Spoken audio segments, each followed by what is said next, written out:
कला विषय से टीजीटी पीजीटी की तैयारी कर रहे समस्त छात्र छात्राओं का मैं RP sir Radha Raman classes में स्वागत करता हूं, अभिनंदन करता हूं।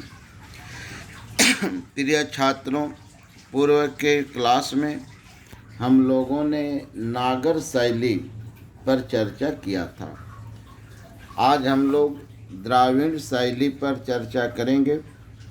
द्राविड़ शैली मंदिर निर्माण की वह शैली है जिसका विकास दक्षिण भारत में हुआ था।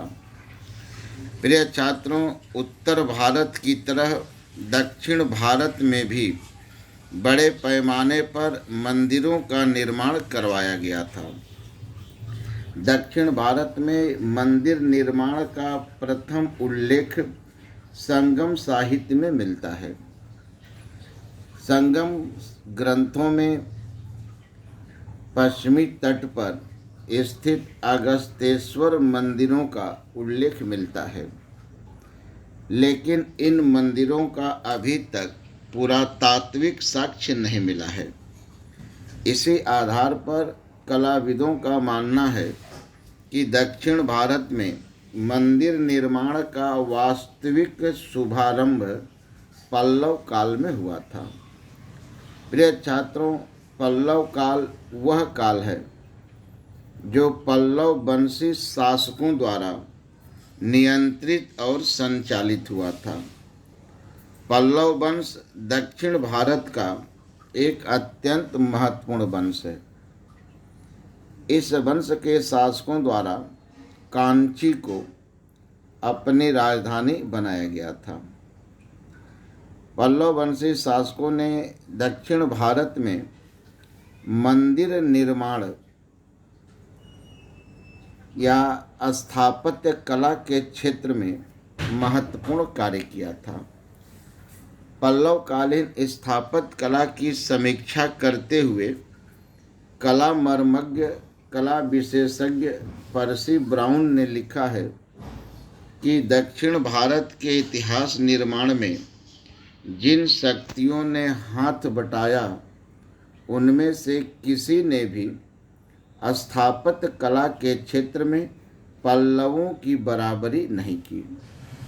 प्रिय छात्रों, पल्लव वंशी शासकों द्वारा जो स्थापत्य कलाकृतियाँ बनवाई गई उनका मुख्य उदाहरण मंदिर के रूप में उपलब्ध है। पल्लव वंशी शासकों द्वारा जो मंदिर बनवाए गए थे वे दो रूप में उपलब्ध हैं, एक संरचनात्मक मंदिर और दूसरा शैलकृत मंदिर। संरचनात्मक मंदिर किसे कहते हैं, शैलकृत मंदिर किसे कहते हैं, इसका उल्लेख हम पूर्व की कक्षा में किया हूँ। प्रिय छात्रों, जैसा कि आप सब जानते हैं कि संरचनात्मक मंदिर से अभिप्राय ऐसे मंदिरों से है जो ईंट पत्थर गारा चूना के इस सहयोग से बनवाए गए थे। पल्लव कालीन इन्हीं संरचनात्मक मंदिरों से दक्षिण भारत में मंदिर निर्माण की द्राविड़ शैली का जन्म हुआ था, जिसका विस्तार कृष्णा नदी से लेकर कन्याकुमारी के बीच के भूभाग में हुआ था। पल्लव कालीन संरचनात्मक मंदिरों का निर्माण पल्लव शासक नरसिंह वर्मन द्वितीय द्वारा करवाया गया था। प्रिय छात्रों, नरसिंह वर्मन द्वितीय ने राज सिंह की उपाधि धारण किया था। इसी उपाधि के आधार पर उसके द्वारा जो संरचनात्मक मंदिर बनवाए गए उनके लिए राज सिंह शैली शब्द का प्रयोग किया गया है। प्रिय छात्रों, राज सिंह शैली के अंतर्गत जो मंदिर बनवाए जाते थे, इन मंदिरों के निर्माण हेतु सबसे पहले एक ऊंची प्रांगण यानी ऊंची दीवारों से घिरा हुआ आंगन का निर्माण किया जाता था। प्रांगण के बीच में एक वर्गाकार या वृत्ताकार गड्ढा बनाया जाता था जिसे गर्भगृह कहा जाता था। इसी गर्भगृह में देव प्रतिमा स्थापित की जाती थी। गर्भगृह के चारों तरफ स्तंभ स्थापित किए जाते थे और स्तंभ के ऊपर छत स्थापित कर दिया जाता था। यह छत कई मंजिले होते जाते थे जिससे मंदिर का शिखर पिरामिडाकार हो जाता था। शिखर को विमान कहा जाता था। शिखर के शीर्ष पर एक वृत्ताकार पाषाण खंड रखा जाता था जिसे आमलक कहा जाता था।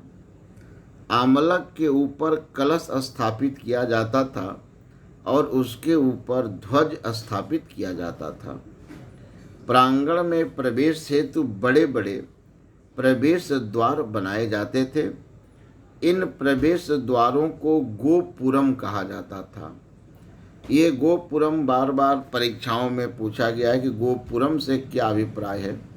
तो गोपुरम से अभिप्राय प्रवेश द्वार से है जो भव्य, विशाल और अलंकृत बनाए जाते थे। प्रिय छात्रों, मंदिर निर्माण की इन्हीं विशेषताओं से दक्षिण भारत में मंदिर निर्माण की द्राविड़ शैली का जन्म हुआ था। इन विशेषताओं से युक्त पल्लव वंशी शासकों द्वारा जो मंदिर बनवाए गए थे उनमें कांची स्थित सूर्य मंदिर, जिसे तटीय मंदिर भी कहा जाता है, और ईश्वर मंदिर तथा उल्टा हो गया, हाँ सुनिए, महाबलीपुरम स्थित सारीश्वर मंदिर और तटीय मंदिर ये कांची में नहीं है, ये थोड़ा सा उल्टा बोला गया है।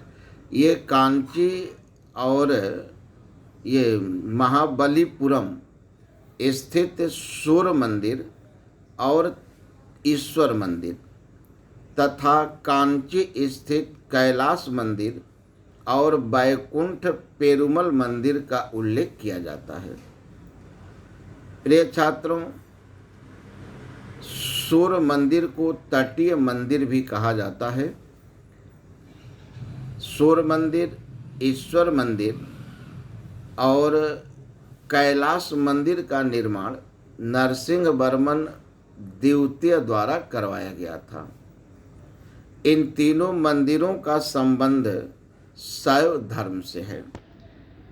ये मंदिर जो आपको दिखलाई दे रहा है ये सूर्य मंदिर है जो समुद्र तट पर स्थित है, और ये जो दूसरा मंदिर दिखलाई दे रहा है ये जो है बैकुंठ पेरुमल मंदिर है जो कांची में स्थित है। यह मंदिर वैष्णव धर्म से संबंधित है और इस मंदिर का निर्माण पल्लव वंशी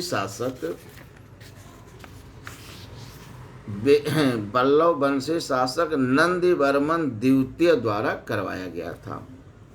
प्रिय छात्रों, दक्षिण भारत में मंदिर निर्माण की जिस द्राविड़ शैली का जन्म पल्लव वंशी शासकों के संरक्षण में हुआ, वह द्राविड़ शैली चोल वंशी शासकों के संरक्षण में अपनी उन्नति की पराकाष्ठा पर जा पहुंची थी।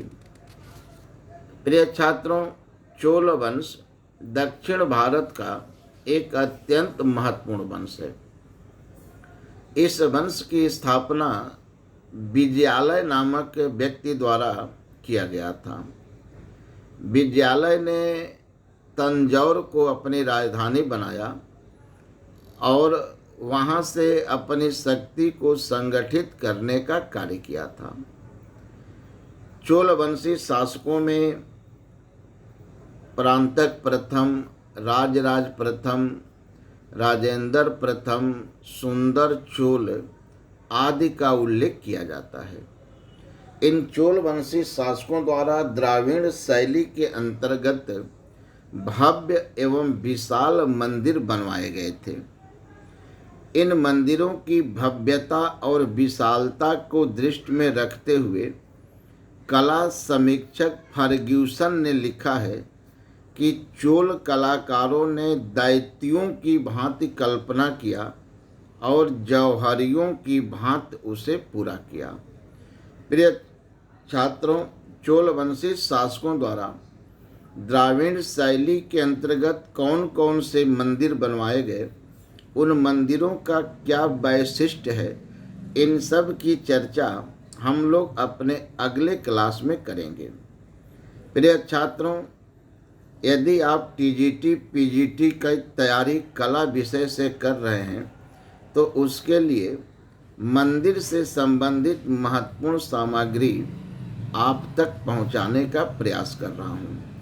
यदि आपको प्रयास अच्छा लगे तो इस वीडियो को लाइक कर लीजिएगा, शेयर कर लीजिएगा और अन्य भी अपने दोस्तों मित्रों को इस सामग्री से लाभ प्रदान करने का प्रयास करिएगा। अगर इस तरह के ज्ञानवर्धक सामग्री आप चाहते हैं कि पहले आपको मिले तो राधा रमन क्लासेज को सब्सक्राइब कर लें, बेल आइकन को दबा दें ताकि जैसे ही इस चैनल पर कला संबंधित सामग्रियां अपलोड हों वो सबसे पहले आपको प्राप्त हों। क्योंकि मंदिर के बाद स्तूप पर हम चर्चा करेंगे, उसके बाद हम आपको अजंता की कला, पाश्चात्य कला, शिल्प और कला की एकता, इन सब बिंदुओं पर चर्चा करेंगे। तब तक आप सभी को धन्यवाद, शुभकामना। जहाँ रहें सुरक्षित रहें, मेहनत करें, अपने लक्ष्य को प्राप्त करने का प्रयास करें।